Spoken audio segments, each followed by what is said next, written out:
Dereta, dereta, dereta. Stoppa, stoppa, stoppa. Muokare, muokare. Hop, hop, hop, hop, hop, hop, hop. Non muova. Ah, l'asparagus. Hey guys, what's up? It's Stephanie and welcome back to my channel. So in the video today, I wanted to answer a question that I was asked by one of my YouTube subscribers, and they had asked me basically, how do you retain so much information in PA school? And I think this is a really important question, and this is funny because during my didactic year, my program liked to do a lot of basically events with the medical school. So both medical students and PA students we would both be in a classroom. They give us a clinical case and we both work together on the clinical case. They were all about working out as a group, and I think this is really good because that's how it's going to be once you start practicing as a PA. You're gonna have to be working alongside nurses, your doctors, medical assistants, etc. as a group to be able to provide better care to that patient. And so that's what they were wanting to do and what they did. And so I remember during one of those events, we were with second year students. We were second year medical students, we were first year PA students, and we were all about to go into clinical rotations. So of course the MS2s were going to be MS3s going to clinical rotations, and then we were going to go into clinical rotations also the following year. And they felt exactly the same how we did. They were like, I don't know how we're going to be able to recall all the information that we learned the past 2 years in clinical year. And so I felt the same way, and it was I was only halfway through the first year. I haven't even completed the first year. And so I think it's really important to make sure that repeating the information, I think that's really important, and it's the key to repeating to make sure that you retain that information, because it's going to come back and haunt you. I've probably said this numerous times, but in my first semester, I actually didn't do very well in some of my classes, and I've seen that has come back to haunt me, especially pharmacology. Oh guys, pharmacology is really important. Your pathophysiology is really important. During my first semester, I had the blocks that we learned about was cardiology, neurology, and oncology and hematology. And so hematology and oncology was the first block that we went to when I started PA school, and it was the one that I least knew about. And I know this because when I started my first clinical rotation, I would get asked questions on anemia and I didn't know anything about it. I had completely forgotten the information, guys. And during your didactic year, for example, you only visit the cardiovascular system during that block. So we took it in, I think it was like October, November, and we didn't visit it again until I started my clinical rotation, which was the following year, which was in September. And so it had almost been an entire year. So in order to retain information, it's really important that you're repeating information, you're repeating it. What I did and what I incorporated in my second semester of didactic year, which helped me out a lot, and I wish I would have done my first semester, is flashcards. You want to make sure that you're repeating the information over and over and over and over again. It's the only way it's going to stay in your head. Because, for example, and I probably said this in previous videos, during my gastrointestinal block, some blocks are a little bit longer than other blocks depending on the system that you're studying. For example, psychiatry we did during the summer, I think it was like 3 weeks. And then we had something like GI, which involves a lot, and that was 6 weeks. So you learn a certain disease on day one. Say we learn about GERD, so gastroesophageal reflux disease, heartburn. You visit that day one, and then day 30 you don't visit it anymore. You don't visit it from day 2 to day 30, and then day 30 you have your exam. So say you study that information day 1, and then it's day 14, you haven't came back to that information. By the time you get to day 28, day 29, you already forgot. So if you're repeating that information daily, then it's going to stay in your brain and you'll be able to do well on your exam. And that's what I did. What I did is that I started doing Quizlets. So for example, for the first day, I did a Quizlet on heartburn. And then day 2, I repeated that information from day 1. Whatever we learned day 2, I added it to that Quizlet. And then repeated that information day 3. I repeated information day 2 and day 1 on day 3. And then day 4, repeated information day 3, day 2, day 1, etc. By the time I got to day 20 or day 30, I was already prepared for the exam because I was repeating that information over and over and over again throughout the week that I was already familiar with it. And a lot of my classmates, I saw them, is what they would do is that they would cram the last few days. I mean, it works for some students, it doesn't work for me. I definitely don't recommend it because your stress level is up to here, and some of them wouldn't sleep. They went to sleep like at 3 a.m., 4 a.m., and they slept like an hour or two and then had to wake up to take the exam. I found that I can't function on sleep. I actually tried doing that since one of my classmates was having really good results with cramming and not sleeping. And I tried that and I ended up failing my anatomy exam. I got the lowest grade in my entire program.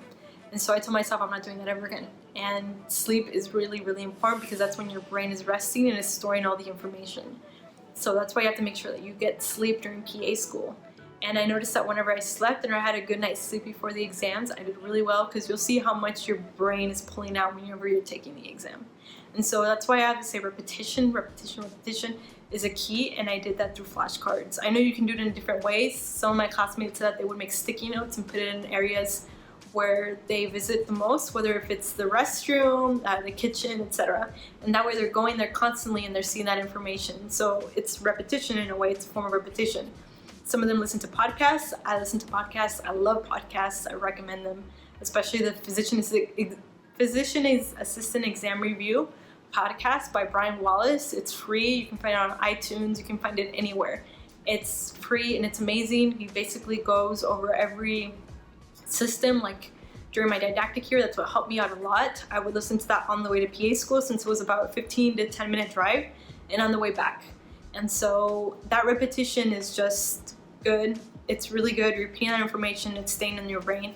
And I can't say that enough also for your clinical year. So for your clinical year, you have one exam at the end of the month, and it's called your end of rotation exam. It's that the exam is basically about things that you would see or you're required to learn for that rotation. So for example, for psychiatry, you're gonna have a lot of things over psychiatry.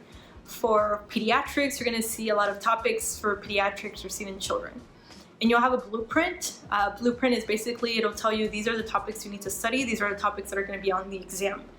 And you know what topics to focus on. And your program doesn't write these exams, but the PA, the National Committee of PAs, the AAPA are the ones that write these exams, so they're a lot harder. And that's why it's really important, especially during your clinical rotations, that you're repeating that information every day, because during your didactic year, it would be only over one system, GI for example, and all you needed to focus on was GI for that block. But for your clinical year, you're focusing on everything. So if you are in your pediatrics, for example, block, you're having GI, you're having psychiatry, you're having endocrine like diabetes, you're having anemia, you're having everything's mixed.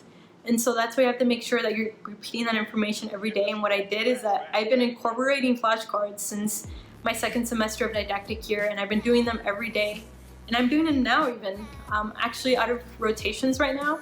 And I am currently on my last rotation, which is my elective rotation. During your elective rotation, you don't have an end of rotation exam.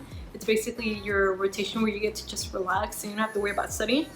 But being how I am, I still am doing my flashcards every day, because I want to make sure that that information sticks and I don't forget it. Repetition, repetition, repetition is the key, guys. I can't say this enough. So this is how I've been able to retain information, is through flashcards, through repetition, whether you're doing it through flashcards, whether you're doing it through podcasts, whether you're doing it like my classmate does, which she puts postcards everywhere, post-its everywhere.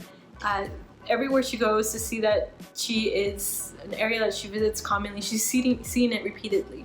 So repetition, repetition, and I can't say this enough, it helped me, and I know it's helped a lot of my classmates. So I really, really recommend that. That's how the information is going to stay in your brain. Flashcards that I recommend, Quizlet, of course you can make your own. Also Smarty Pants is a website, it's SMARTY, pants like the pants exam, PANCE.com. And you have to pay a membership, a yearly membership. It's not that expensive. I think it was like 30, 50 or 60 bucks.